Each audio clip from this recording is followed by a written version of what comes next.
One of the great advantages of AC over DC for electric power distribution is that it's much easier to step voltage levels up and down with AC than with DC.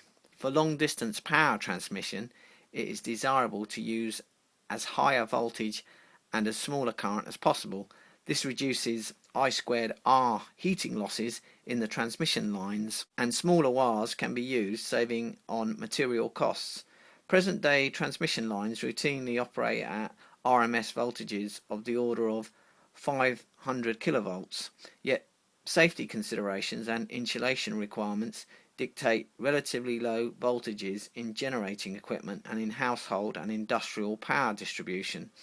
The standard voltage for housing wiring is, for example, 240 volts for the UK and Europe and 120 in the US and Canada. The necessary voltage conversions is accomplished by use of transformers.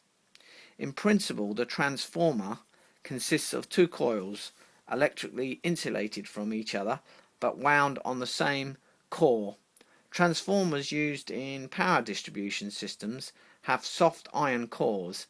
An alternating current in one winding sets up an alternating flux in the core, and the induced electric field produced by this varying flux induces an EMF in the other winding, as we learned previously.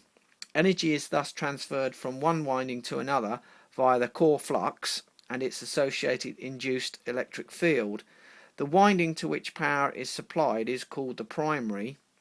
The winding from which power is delivered is called the secondary. The circuit symbol for an iron core transformer is here. The power output of a transformer is necessarily less than the power input because of the unavoidable losses. These losses include resistance I2R, losses in the primary and secondary windings, and losses in the core due to hysteresis and eddy currents. Hysteresis losses are minimized by use of soft iron having a narrow hysteresis loop, and eddy currents are minimized by laminating the core. In spite of these losses, transformer efficiencies are usually well over 90%. In large installations they may reach 99%. We will consider only an idealized transformer in which there are no losses and in which all the flux is confined to the iron core, so that the same flux links both primary and secondary. The transformer is shown in this diagram here. A primary winding of N1 turns and a secondary winding of N2 turns. Both encircle the core in the same sense. An AC source with a voltage amplitude V1 is connected to the primary. We first assume the secondary to be open, so it's an open circuit here, so that there is no secondary current flowing.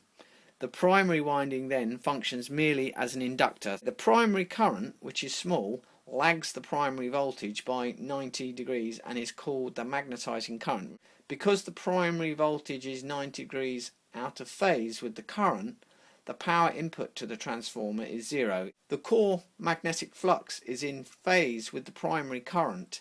Since the same flux links both the primary and secondary, the induced EMF per turn is the same in each. The ratio of primary to secondary induced EMF is therefore equal to the ratio of primary to secondary turns, or since the windings are assumed to have zero resistance, the induced EMFs E1 and E2 are numerically equal to the corresponding terminal voltages V1 and V2, and hence by properly choosing the turn ratio N2 by N1 we may obtain any desired secondary voltage from a given primary voltage. In this idealized example we will assume that there's no losses, so therefore we have this situation: secondary voltage over the primary voltage equals the secondary number of turns over the primary number of turns. Hence, by properly choosing the turn ratio N2 over N1 we may obtain any desired secondary voltage from a given primary voltage. Now, if the secondary voltage is higher than the primary voltage, we have a step-up transformer.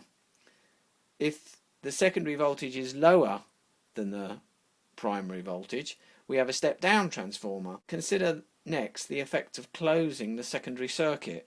So we stick a resistor and we'll load this secondary circuit. The secondary current I2 and its phase angle, phi2, will of course depend on the nature of the secondary circuit. As soon as the latter is closed, some power must be delivered by the secondary, and from energy considerations, an equal amount of power must be supplied to the primary. The process by which the transformer is able to draw the necessary power is as follows. When the secondary circuit is open, the core flux is produced by the primary current only, but when the secondary circuit is closed, both primary and secondary currents set up flux in the core. The secondary current, by Lenz's law, tends to weaken the core flux and therefore to decrease the induced EMF in the primary. But in the absence of losses, the induced EMF in the primary must equal the primary terminal voltage, which is assumed to have constant amplitude. The primary current therefore increases until the core flux is restored. If the secondary circuit is completed by a resistance, capital R, then I2 equals V2 over R2. So the current I2 equals this voltage drop across here divided by R if there was a resistance R across there.